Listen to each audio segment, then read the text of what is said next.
What's this? What's this? Is it more Ash of Gods? Why, yes, it is. We're with Hopper again. I'm more interested in Glade and in foreign story. I even remember their names, but here we are. The road running through the mountain. Let's go. Like, we don't care. Man, this guy moves fast. He's also got the Raven symbol, which concerns me somewhat. Also, probably should click that. You feel the reaping growing stronger. Its shadow falls upon you. The curse that scribbled your arm is heading to your heart. If you give up and feed some of your power to the enchantment, you can prevent the reaping from growing in strength. If you resist and save your energy for dark magic, will tighten gripping. I will resist the curse. The reaping grows stronger. Egomaniac. Oh, I read that wrong. I was trying to keep things easier for us, but that's okay. Tournament plunges into chaos. The plague rages, pitting people against each other, yet you gather the energy to end this one and for all. Hopefully it works. Next time, I'm just... Oh, Shadow of Terror. That's not great. We're already not doing that well in combats. We in fact lost one already, so... the previous episode was a little rough. You sense some sorcery connected to the reaping in the depth of the nearby forest. You order a rest stop and excuse yourself, then make for the source of the disturbance. In a secluded glade, you see a band of enses. Their blades form a pyramid that they're bathing in blood. Such an altar can fill the role of a menhir when none are nearby. Reason with the enses? You enter the meadow and greet the enses with your hands raised, but your effort is in vain. The abominations rush to fight you despite clearly understanding what you're saying. Hopefully I'm not fighting them alone. I'm fighting them alone, aren't I? Or did I get wounded? Well, I guess we're upgrading our stuff now.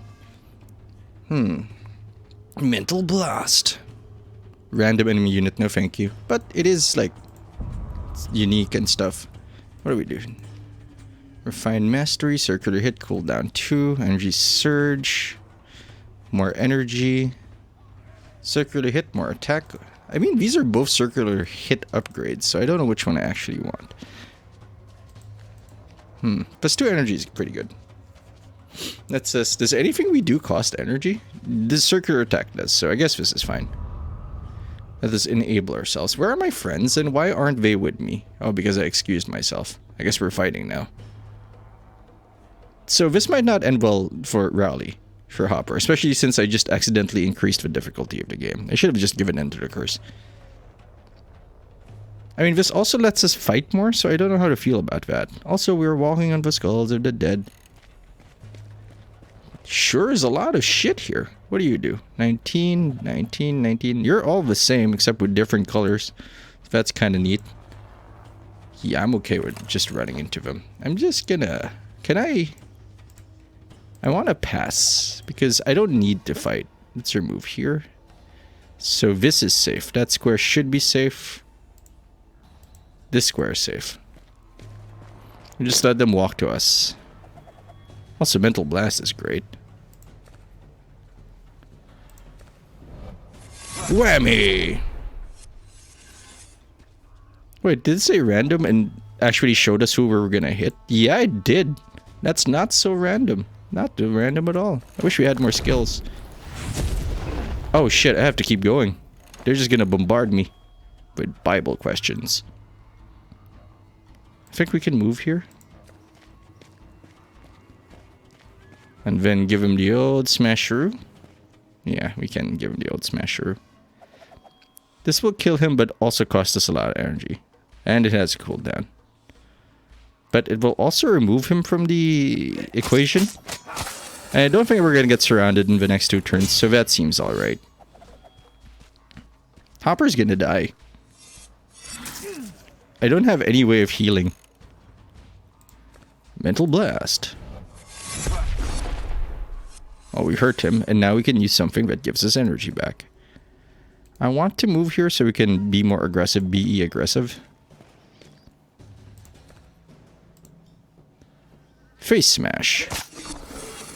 Hopper, you're taking a lot of damage. I wish we could do more than this. If we deal with them okay.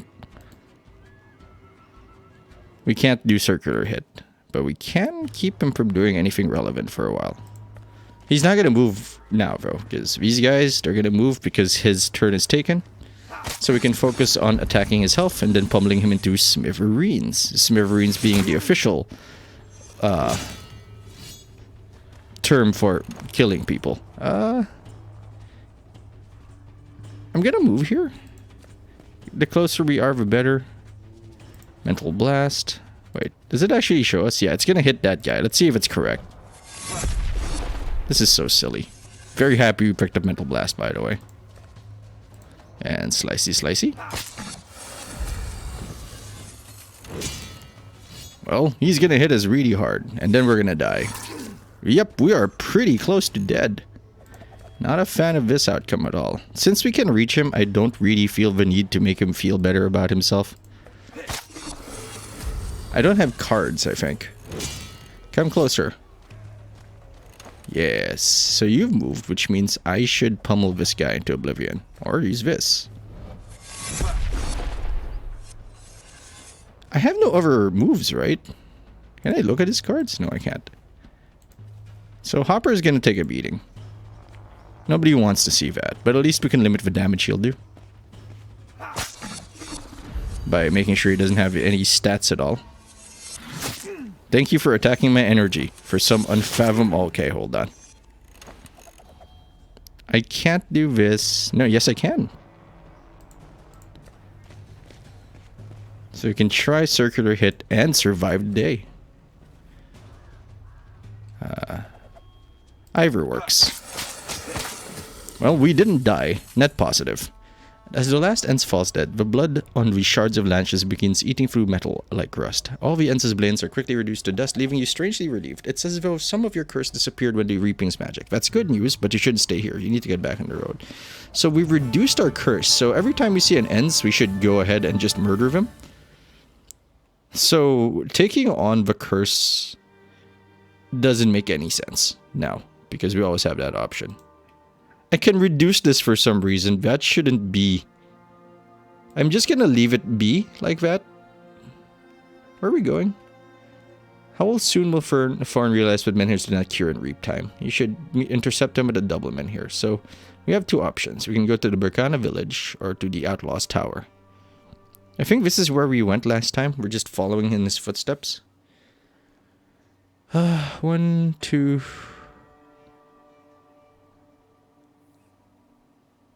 This feels okay. Let's go up. It's a different path at least.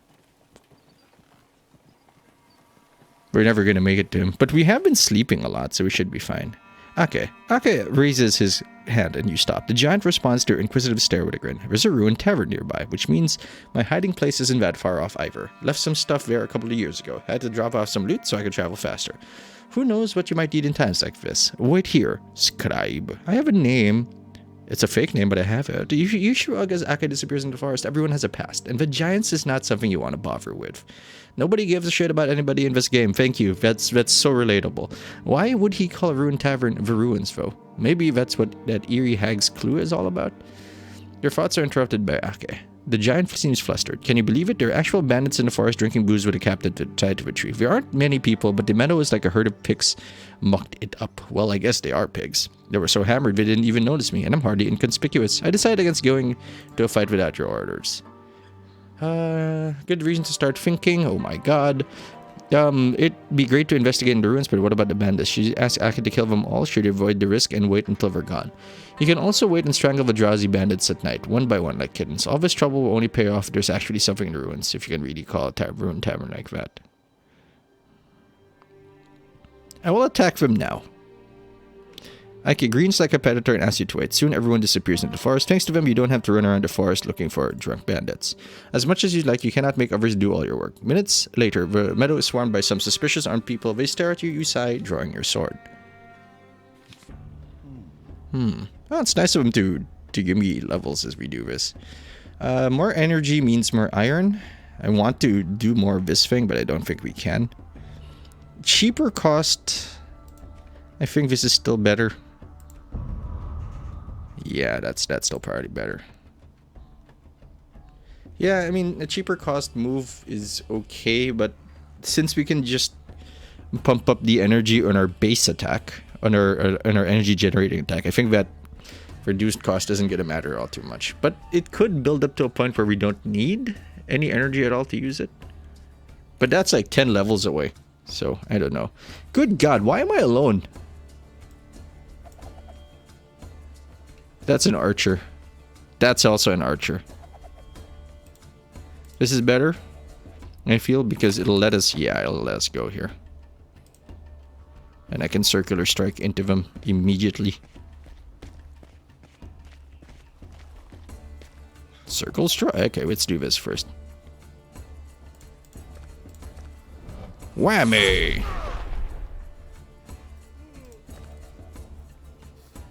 Oh, we kill them all. No meaningful activations from you, dear sir. Hello, you seem to have a lot of HP. I'm not fond of you. I'm gonna sneak over here. Man, I wish... Yeah, it is. I'm gonna sneak over here. Start pummeling this guy. He's just 30, so we don't really need to focus on his HP so much. Yeah, thank you for the 15 energy, son. This guy, though, that guy's gonna be the death of me. Or at least he's gonna be somewhat of a hassle. I'm gonna move up. Give him the old energy bomb. Holy shit. That was a mistake. 5 energy isn't a lot. And I can use this. I don't think we're gonna get into a circle anytime soon. Yeah, these guys are gonna take their sweet time getting to us. So that guy's gonna move next. He has that much move, so he can reach us if we go there. So we're just gonna step over here. Give him the old 5-foot shift. And give him the old murder punch. That's good. That's good, yeah. Please line up. Oh, he lined up, so that's his goddamn fault. We're gonna use this first. Good kill. Or almost, at least. Gonna go here and give him the old circular strike, which is a 5-cost ability. Yeah. Bye-bye. Maybe I should just keep Hopper healthy. But it makes things difficult for everybody else, so I don't know. Man, I don't know about that energy mechanic. It seems a little fucky. Yes. Hopper, victory. Also, skill point gains 1. I mean, skill points gained 1. When the battle ends, you look for your companions. Confirming all the bands have been dealt with, you free the prisoner. Bowing low, he introduces himself as Oscar. That's the primary reason I went immediately after them. Because if we waited for a night, it'd be safer for us, but Oscar would probably be dead. Noticing your interest in the ruins, he tells you something strange occurred there at night. Oh, you ask Oscar for details. After his kidnappers drank themselves to sleep, the tavern was engulfed in a scarlet fog. Oscar swears they'd formed a phrase. You will find one on the 2. You thank Oscar, but decide to explore the ruins on your own. You find nothing suspicious, nor any traces of magic. Back in the meadow, you discover that Oscar has already vanished. Ake tells you that his hiding place has been rummaged. Shrugging, you continue on your way. So you will find one in the 2. So we want to go to the double men here. That's nice. I guess they're looking at markings more. So I don't actually work with anyone. 12% curse. What else? Devouring blow. Increase your health or energy by 15. I want that. I want devouring blow. Taste of blood. Increase your attack by 2 when you kill a bandit. Oof. Oh, that's good. Mental blast. Oof. Oh, these are all good. These are all interesting. Devouring blow upgrade. Wait, why do I have... Spend 4 points to unlock?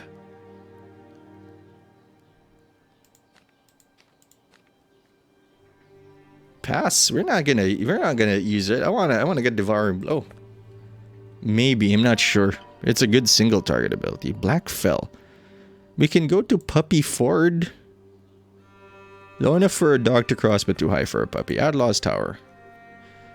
Well, I do want more loot, so let's go to Old Gibbon Road. I think we should take advantage of our low curse while we can. And this is like all the fights ever. So I'm gonna kill everyone here as well. You feel the reaping grow stronger. Its shadow falls upon you. The curse that's crippled your arm is heading to your heart. Give in. Balance's stats are lowered. That's fine. 20% is totally fine. You catch up with a squad of assassins. That just means we're gonna murder every instant we see. You catch up with a squad of assigned soldiers. We look odd for Bacan troops. Your face is painted black and hair woven into dual braids. I've heard about these black snouts. Kajir. So we call them mock vandals of a night watch. These assassins are so funny. Recount the squad story. Ake finally laughs himself out. You ever hear of a warrior named Druor, you ask? He died in the Vale, in a northern campaign of old. He was one of the best warriors and mentors of all of Isana, maybe even Berkana. A hero of that magnitude rises in Isana every generation. There's always someone who stands above the rest. Quarbaf was the first. Ake listens as you recount the story as if to yourself. 460 years ago, the Gabonan War began. For the first time since the Battle of the Drazi Deep, Berkana clashed with Frisia and suffered a crippling defeat. Wow, good job, Berkana, at Yormung. The Frisians surrounded the Berkanan king's headquarters inside the city. A small squad was surrounded in the market square. The Northerners' next attack would likely mean their doom. The warrior Quarbaf saved the day. You continue. There are times, he said, when you need the element of surprise. He parted his hair, making 2 braids, which he then slathered with soap to make him stand upright, like a pair of horns. He then smeared his face with soot and rushed at the enemy. He surprised the Frisians with his fighting skills, but also with his demon-like appearance. While the enemy was still confused by his trickery, the Berkans followed him and broke through. You shrug. Ever since then, there's been a black-snouted squad in the Isanan army. I don't approve of it, because that won't surprise anyone, except maybe you. As for Quarbaf, he carried on as a regular soldier and shunned any honors after that battle. If you asked what else he's famous for, I'd tell you that he sired many children. Feels like I'd still run into one now and then. So, I guess we just saw a bunch of dudes. I was hoping we'd explore the Outlaw's Tower. Which is why I didn't take the curse. You're just gonna tank everything, my man. Hunter's Village. A man approaches you in a roadside tavern. He introduces himself as James. James, my name is James. I heard one asking about Foreign Brennan, he asks. I know the captain have some information about him, but it might be worth some money to you, since you're looking for him. I don't have money. Why don't I have money? We need to eat, right? Looking into James's cunning eyes, you wonder if you can trust him. He looks like a crook. Find out if James really knows Farn. You ask James and Dean questions to realize he isn't lying. He knows what Farn looks like, knows the nickname Mad Farn, even about his family. You just can't tell if he knows anything valuable. You just know for sure he's being honest when he says he knows Farn. I'll pay the lad. You and James agree on a price. He tells you that Captain Bren isn't as good as everyone thinks. He shirks the law and acts like he's better and smarter than everyone else. He even said things about the gods and royalty that gets most people in jail or put to death. Stein sits down, interrupting James' story. Didn't you serve in the Albius Regiment, James? Why don't you tell Master Booklover how Farn Brennan kicked you out of the Albius Regiment for stealing? Don't you remember the good people have done for you? He could have punished you with a rod and thrown you into jail for your crime. You angrily ask Aki to throw the bastard James out of the tavern head first. Well, at least Farn is just. He isn't cruel either. He didn't beat up the thief or send him to prison. He just kicked his ass and banished him. Has the peaceful life made him a pushover? The tone here is so fucking weird. Not the tone. The voice of each character like switches wildly from very detached to like and very judgmental. All of a sudden, very judgmental now. Now it's like, oh, what a pushover. That guy, he's a doormat. This is the writing I feel isn't that well constructed, but at least we did the Archmen here. At least we're here. You approach the stockade, enclosing a menhir called the Arch. Seems like Farn's been here because people are dead. Anza's played the place a visit too. You see dirt and blood sword shards. You see blood and sword shards by the gate. One of the masks lies in the dirt. The gate is opened by a stocky, gloomy soldier. He scans the group with suspicion, finally resting his eyes on Ake. The big guy dismounts, handing the guard the papers. You do likewise, and approach the guard. Hey, Vegan. Hey. Aye. Is that how you greet everyone? Aye. Good day to you, travelers. Vegan, chief watchman of this this stockade. At your service. I shall gladly see your papers. Do you have him on hand? Hand him over, please. Let's see who you are. Oh, that was unnecessary. We already knew from the previous thing that we handed him papers. It's redundant.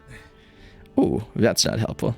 I'm not that good an editor. I probably miss a lot of language things. And I miss a lot of... So, no, not a good editor. But I feel like this could be a lot more streamlined.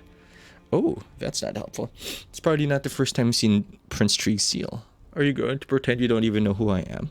I'd like to ask you several questions, Vegan. Answer me, and you'll forget I was ever here. To start off, tell me, do you know Captain Farn's brand? This seems like it was written by a DM that likes to hear himself talk.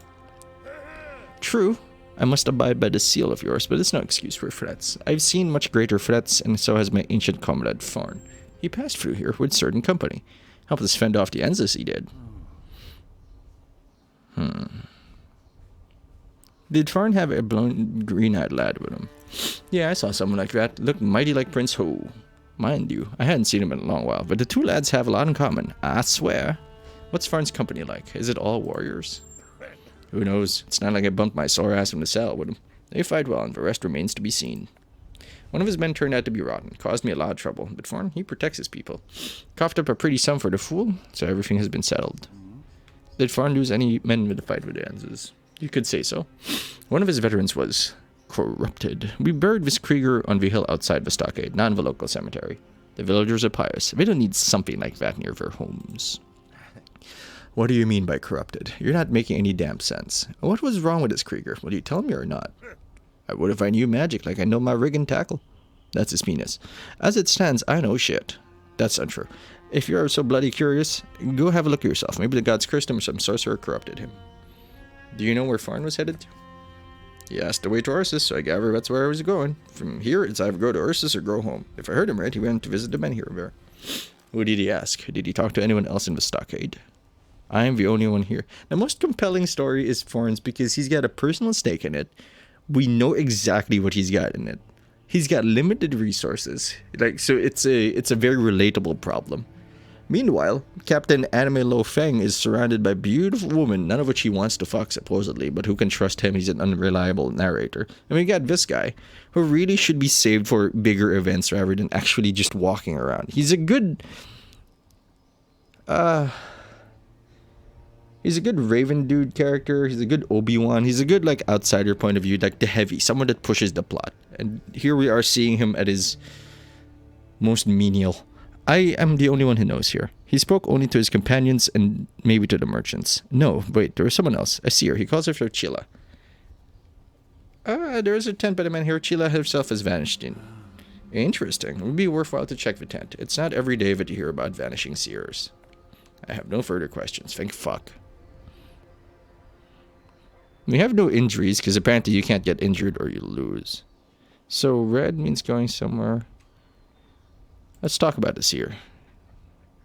This is where the old seer rested. She foretold all the Ensis attacks, for which I'm grateful. Without her, we could have failed.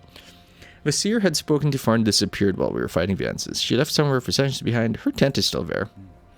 Were her hands black by any chance? No, I didn't see any signs of such an illness. She was wearing a dress with long sleeves cuffed at the wrists, stone bracelets in each arm, but her hands looked clean. She made predictions, you say. What did it look like? How did she prophesy? Did she rant or chant? Ooh, 11 rhymes. How are those two different? One's musical. You know, she didn't do any of that. More like she was raving, only that she guessed right at every single time. Stood over here, she did, and squinted into the sun, then turned around and spoke. Be ready, Vagan, she said. 12 Enzes are about to skirt the edge of the forest, and it happened every time. Just as she had predicted. Did she do any sorcery, or make potions? Nah. She brought a salve to help with the neck ache, but claimed it came from the Ursus temple. That's already running out. What got me was she kept chuckling under her breath with a fearsome look in her eyes. She also patted the men here, but warned us not to touch it, and that warning was not groundless. What did she tell Farn? Can you recall anything? Should I have eavesdropped on their conversation? That's below me. But it seems Chilla had been waiting for him. Specifically, him or his daughter. She spoke with her too. Fast as a whip from his daughter. Listen, I also recalled him mentioning Unda, the lady healer from Ursus. You don't seem to enjoy talking about her. She is no old crone hopper. Half the village are old crones, and I know what they are. Chila does not walk, talk, nor even smell like one. The way she moves would make even a young lass green with envy, so I reckon she's not human. What if I'm not human either? My back is not aching, and I don't reek of old age. I used to stand at the gate with toll collectors. I could see through any cart, you know, but this Chilla. I was like looking through fogged glass. Could see nothing. She was reading my mind throughout the entire conversation. Not that my mind is full of thought, but still. And then she disappeared. She was here, and the next moment she was gone. The gate was closed the whole time. I need to go now. A moment, dear. Excuse me? I don't think we're close enough to be dear, Mr. Bobby B. Bobby V? There's something else I need to tell you, but I can't remember what it is. It's on the tip of my tongue. Is it about the double men here? Wait, have you ever heard of the expression one and the two? The two is what we nicknamed the men here. People say I'll meet you at the two, meaning the two men here stones. Kind of funny, as you can walk the whole stockade from end to end in 5 minutes. What could this one and the two be? A sign, a ribbon, a mark?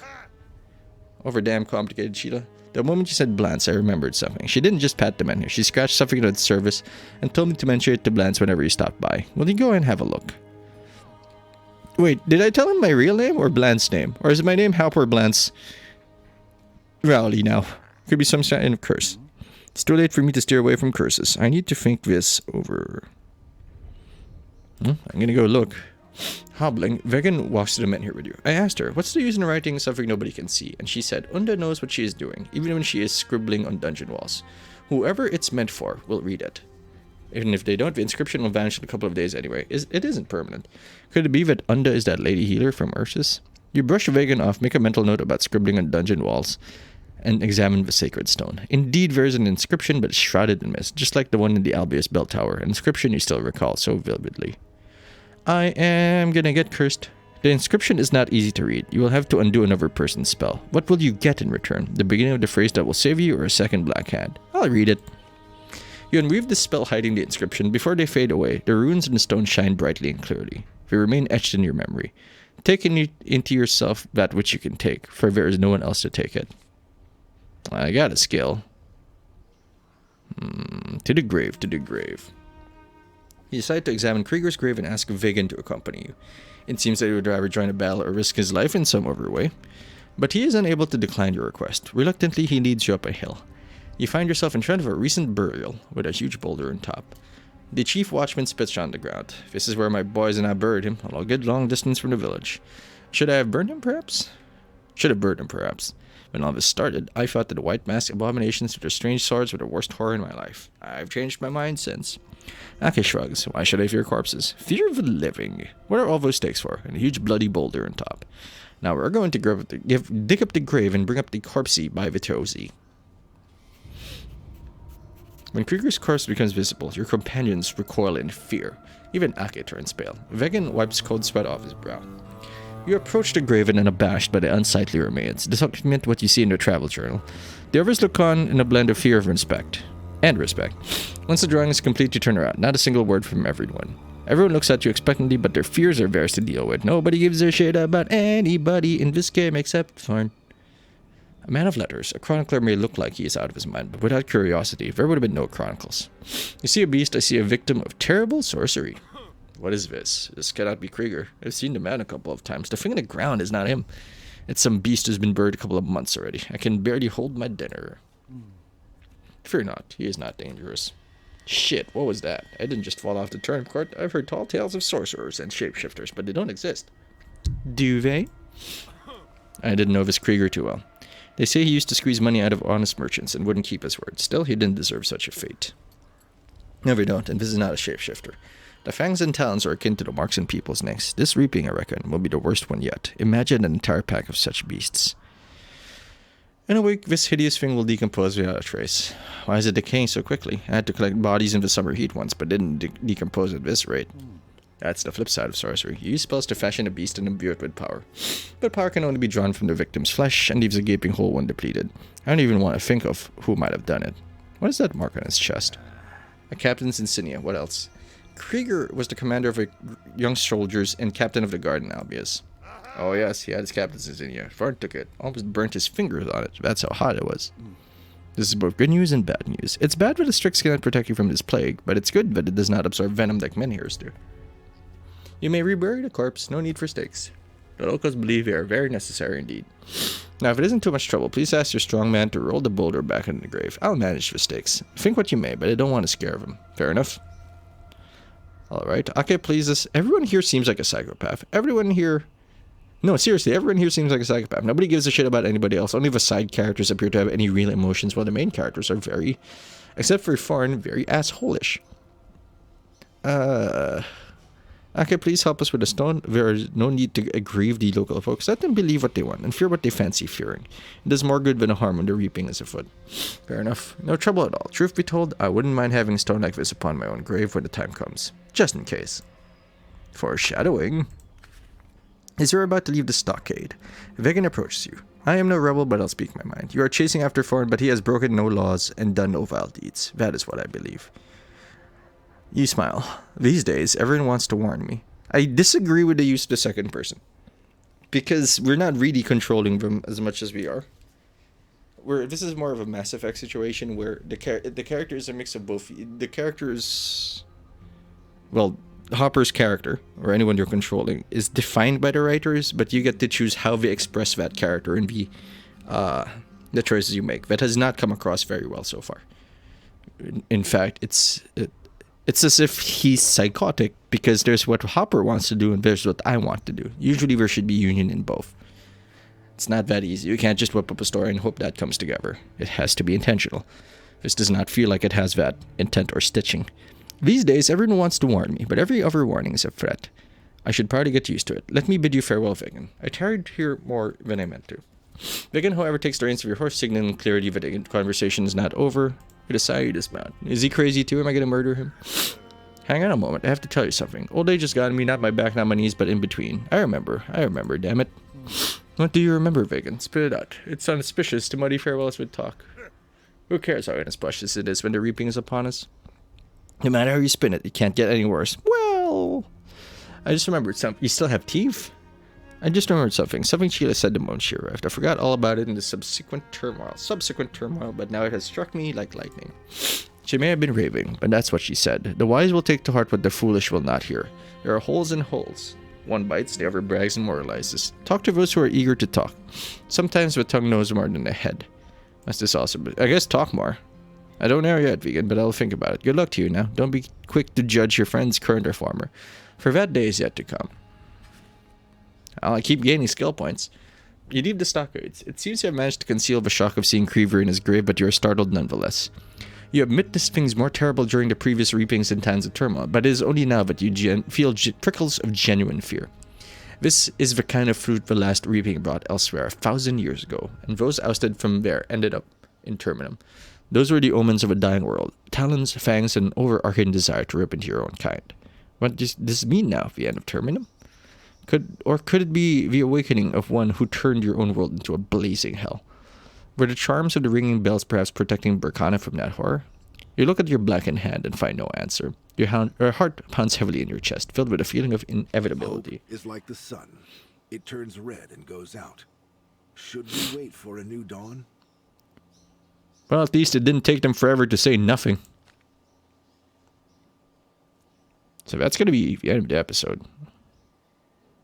Unless something immediately happens, which I doubt. Usually we end up in this map. Okay, so that's day 12. Wait, what am I doing here?